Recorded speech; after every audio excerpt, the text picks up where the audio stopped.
there, it's Linda Schiller Hanna welcoming you back to Inner Kid Keto. This is segment 28 in a series. I'm actually doing these every single day, 7 days a week for a year. So we're on day 28. You can start with us where we are, or you can go back to the beginning, suit yourself. Today's article or session is going to follow up on what we did yesterday. Yesterday I showed a painting done by one of my students, and I'm going to bring it up now. Whoops, here it is. Whoops.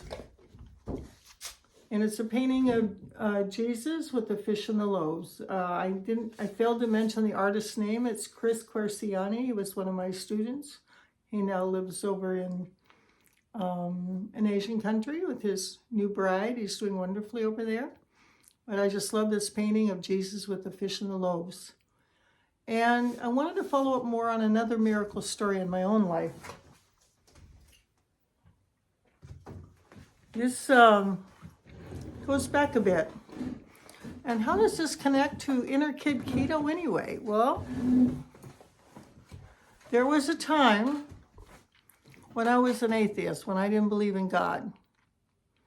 I was in college out in California, and I was taking an art class. And our teacher asked us to do a painting of our concept of God. And we all worked all afternoon on our paintings. And when the teacher got to my desk, she was quite amazed and quite shocked. And so I've kind of recreated that painting for you today. And here it is. There's this woman, there's a shark coming to get her, and God is a ball and chain around her ankle and holds her underwater, ready to die. Pretty dark.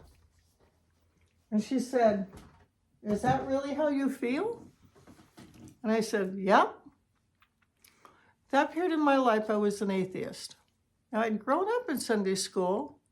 My dad was Catholic, my mother was Protestant, and most of the time I was sent to the little Baptist church down the street. But I did also have some exposure to the Catholic Church. But because my childhood had a score of 10, if you go back into one of the other things where I talk about the ACEs score, I had quite a bit of trauma and quite a bit of heavy stuff growing up. And what I've learned in retrospect, and psychological readings and things, apparently what a child can do is project what they experience with their father or their parents onto God.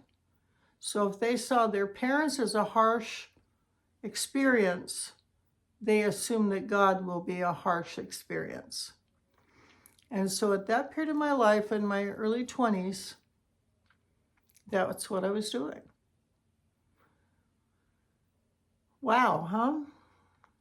So if a lot of you are uncomfortable with the concept of God, or just not spiritual, or uncomfortable with all of that stuff, meh, I'm not interested, you might take a moment and just think about it. Say, were the authority figures in my life as I was growing up pretty hard on me? Were they hard on me? I got an itchy nose. I tell you, the minute I'm on camera, I'm itching. I don't know what that is. It's okay. Anyway, I stayed pretty much an atheist for maybe 4 or 5 more years after that class. But then I got into some trouble. I was divorced. I was living in a little house in Benicia, California, outside of Vallejo. And I was about to lose it in foreclosure because I hadn't made some payments. I'd lost my job. I didn't have any savings. I didn't have anybody to help me. And I was really pretty frantic. And I'm going to tell you what I call the Bible story, the miracle story. So it was a Saturday night, And when I was a kid, I used to have Bibles, and I had given them away. I didn't throw them away. I didn't burn them. I wasn't that dark. I'd given them away. But that Saturday night, I was pretty scared I was going to lose my house, end up homeless on the street or something. So I cried myself to sleep, and I silently said to God, if he was happening to be listening, I kind of wish I had a Bible again. If I had one, I'd probably read it. I went to sleep. The next morning, it was Sunday, got a knock on the door from a former boyfriend. Oh, come on in, how you doing? Good to see you. You know, I'll go to the store and get some stuff for breakfast. You just come in and relax, and I'll be back in about 20 minutes. And I took off in my little car down the road. You got to 7-Eleven to get some bacon and eggs. And on the way back on this little windy road, there in the middle of the street was a Bible. A big Bible. There wasn't traffic. I pulled over. I picked it up thinking, I just asked for a Bible last night. This is weird. I threw it on the car seat and drove home. I take it in the house. I show it to that guy and I said, look, I found a Bible. He says, well, that's wonderful. I believe in this stuff. And I thought, eh.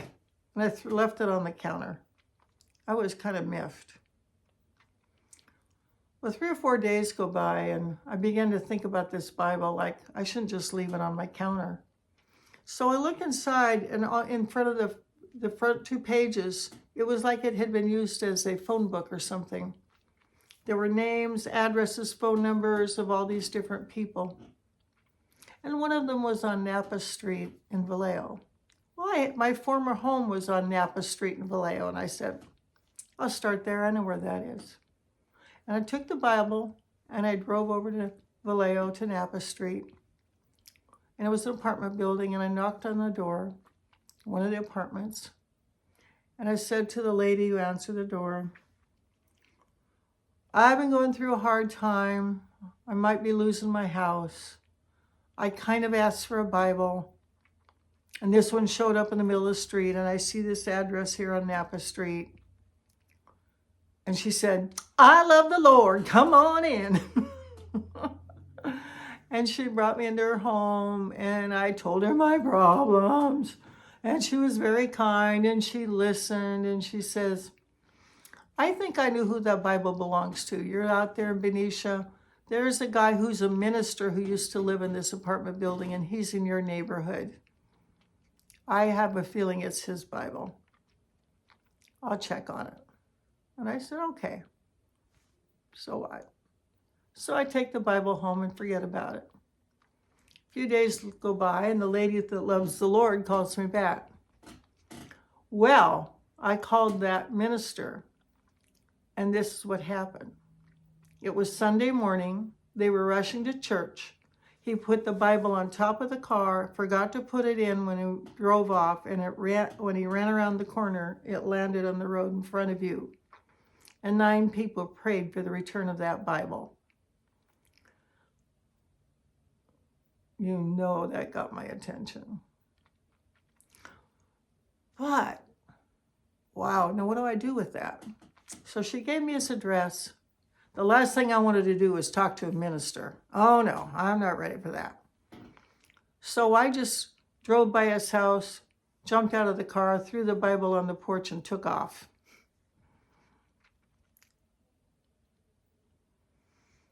Well, then I got to thinking,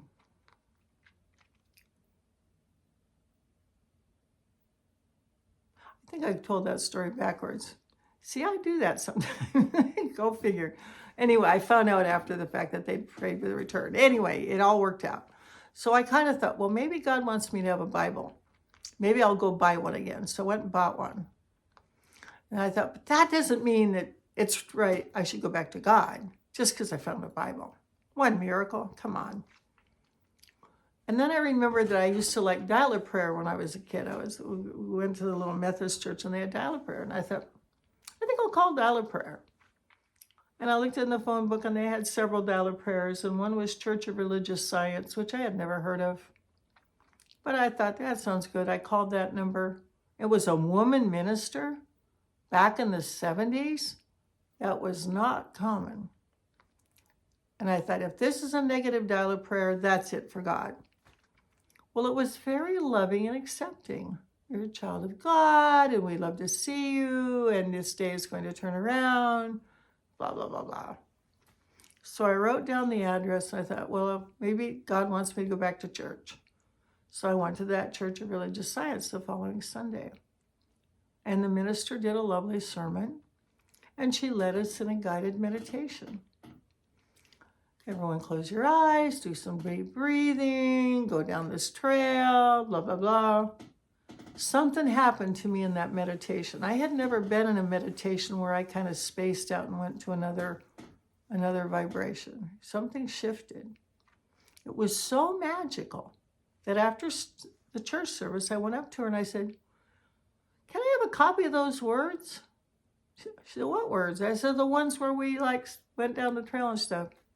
She was pretty smart. She said, come back next week and I'll give them to you.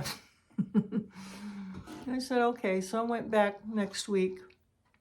And they were just words down the trail that I had some kind of a mystical experience. But that kind of hooked me on that kind of church because there was no guilt, no negativity, no devil, no darkness. And that's how I got introduced to New Thought churches like Unity, Church of Religious Science. Even Christian Science is pretty positive that way. And that was kind of the mothership of that particular group. And I stayed studying in those particular denominations for many, many, many years. And it did help me go from the negativity to the positivity. But let's go back to that thing about the Bible in the street. So I had the Bible in the street. And my house payment, you can believe it, was only about $200 a month. And I'd called my dad and I'd told him I was in trouble. And he actually sent me a check for $100, which was a big deal in that day because he had a family, about 9 kids there, and he was self-employed and working pretty hard as a roofer. I still needed another $100 for my house payment. So I decided to go see my girlfriend Linda and Dale Lutz. Dale was going to Stanford University, and I went down to visit Linda. We were Navy wives together. And I spent the day with her. And we were sitting out in the yard. She had her little kids there. And our neighbor was sitting there, and I was complaining, oh, I lost my job, and I'm going to lose my house. And I'm just on and on and on, negative, negative, negative. A few days later, I get an envelope in the mail with no return address, 5 $20 bills. And it was from the community where Stanford is, where my girlfriend was. And I called up Linda and I said, hey, I really appreciate this $100. I know you're students, you can't really afford it. I am so grateful you sent me this money. She said, I don't know what you're talking about, but I didn't send you any money. I said, come on, I know. Yeah, you did. No, we didn't. She says, however, my neighbor is a Christian. And she overheard what you were going through, and she asked for your address. And they tithe to people in need. But you can't thank her because it has to be a secret. Are you kidding me? Yes. With the 100 from my dad and 100 from that woman next, and the neighbor who just happened to be sitting there, I was able to save my house. Pretty cool. That's how I got back to God. And once I was back, I began to build on that faith and have that experience grow. And to me, that was a miracle. I could have lost the house. Now, there's one more piece to this house story that I think you'd like to hear. This was back in the 70s. And I was just working at the Navy Exchange, had a very low-paying job, doing windows and decorating and stuff for holidays. But I had joined the credit union. And when I found this house for sale, I went to the credit union and asked for a loan. And lo and behold, I got it. They gave me 100% financing, 80% for the down, and they gave me a signature loan for the balance. And that's how I was able to afford it. And I didn't think much of it. I just thought, lucky, good, right house, good deal. But a year later, one of the tellers talked to me and she said, do you know how you got that house? I said, no, what? She says, the day before you walked in, they changed the law that we couldn't discriminate with women in loans. And you were the first one through the door the day after the law changed. Wow. Now women can get loans pretty easily, but back in the 70s, not so easy. So that's that miracle story. And why am I telling you a miracle story? The main point, besides that I believe in miracles, and I hope you find some ways to believe yourself, is that little piece I told you up front, that if we had trauma in our childhood, we tend to project onto God that which we experienced with our parents, particularly our dad. My dad came from a violent alcoholic family. And I'm the second oldest of 12, and my baby sister is the youngest of 12 in a second family. And we compared notes just yesterday.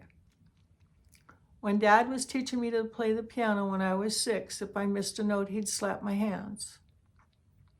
Lori said when she was a little girl, learning to play the piano, and she was the youngest of 12, Dad would slap her hands. Most little kids don't get slapped for missing a note.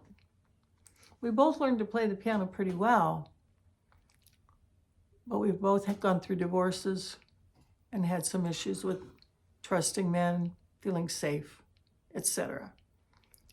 This group, Inner Kid Keto, keto's the food plan, but my real focus is to invite you to start to explore those parts of your backstory that have fueled the emotional eating, the trauma eating, the stuff, the fear, the anger, and the hurt feelings. I want this to be a safe place for you to fall. Dr. Field says your partner should be your safe place to fall. Well, I want you to find Inner Kid Keto a safe place for you to fall with your anxiety, hurt, grief, frustration, loneliness, loss, deep sadness about your backstory, what you've gone through. Most people do not end up with food issues in a fairy tale childhood. They just don't. And if you're nodding and thinking, welcome aboard. Stick with me. Stick with my team. We have all been taking this journey a long time into recovery from heartbreak,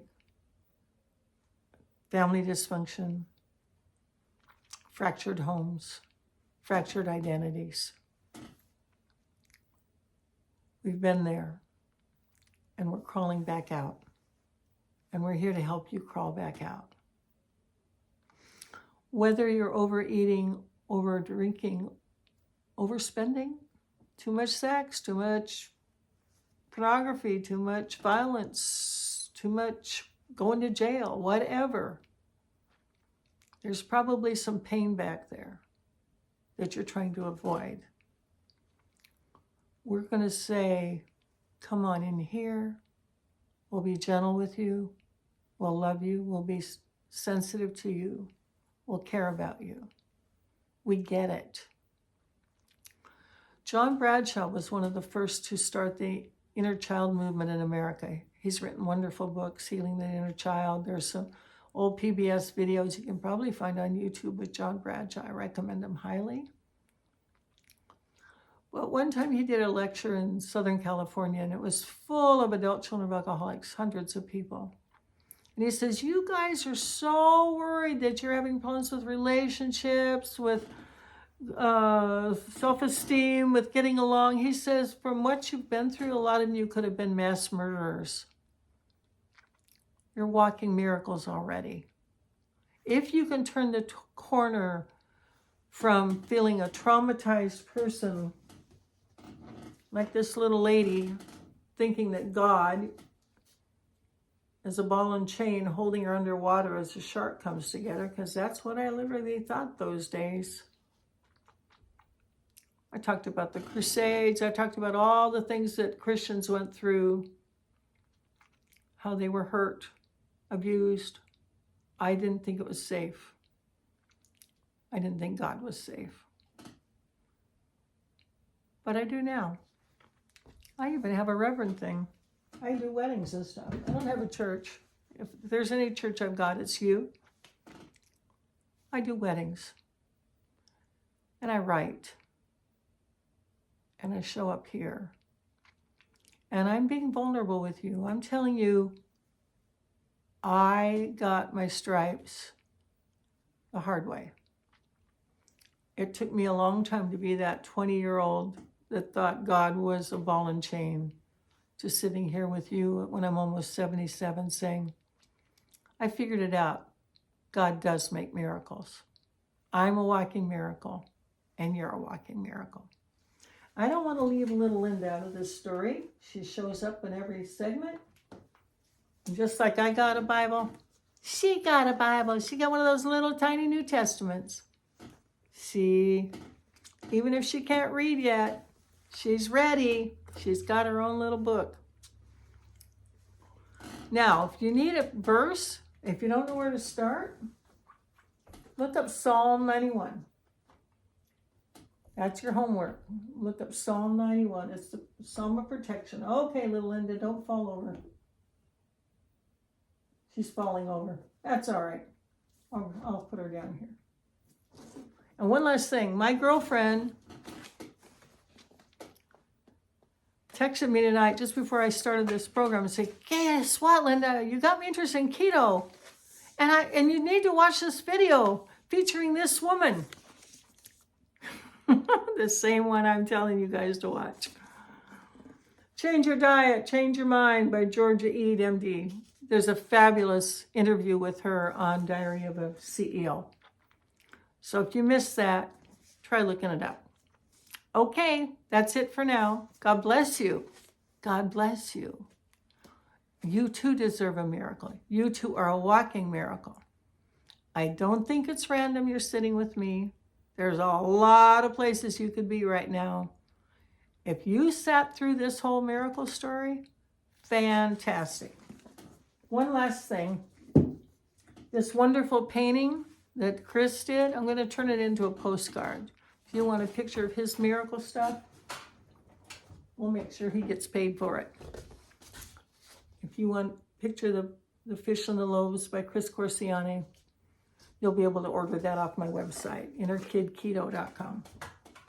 All right, thanks a lot. Thanks for listening.